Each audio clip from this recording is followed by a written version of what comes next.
Parents ఈ టీనేజ్లో పిల్లల్ని క్వశ్చన్ చేయటం, ఆర్డర్లు చేయటం, కంట్రోల్ చేయటం, అన్‌ట్రస్టెడ్‌గా ఉండటం, ఏం చేస్తున్నారో ఏమైపోతారో అని భయపడుతూ ఉండటం, ఇలాంటివి చేయకుండా ముందు వాళ్ళకి రెస్పెక్ట్ ఇచ్చి, ఇండిపెండెన్సీ ఇచ్చి, ఐడెంటిటీ ఇచ్చి ఇవన్నీ చేస్తూ ఉంటే మనం వాళ్ళకి నమ్మకం కలిగించినప్పుడు వాళ్ళు మనతో బాగా షేర్ చేసుకుంటూ ఉంటారన్నమాట విషయాల్ని.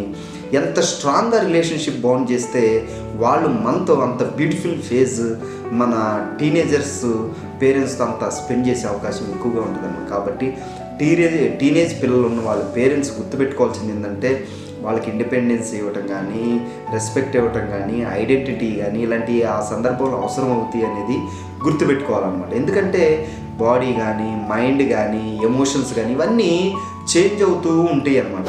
కాబట్టి అది గమనించి మనం వాళ్ళతో మెలగాలి తప్ప ఒక అరుచుకుంటూ, తిట్టుకుంటూ, కోపంతోనో, కంట్రోల్తోనో చేయాలని చూస్తే మాత్రం అది ఇంకా స్ట్రాంగ్గా పెరిగే అవకాశం ఎక్కువగా ఉంటుంది అన్నమాట.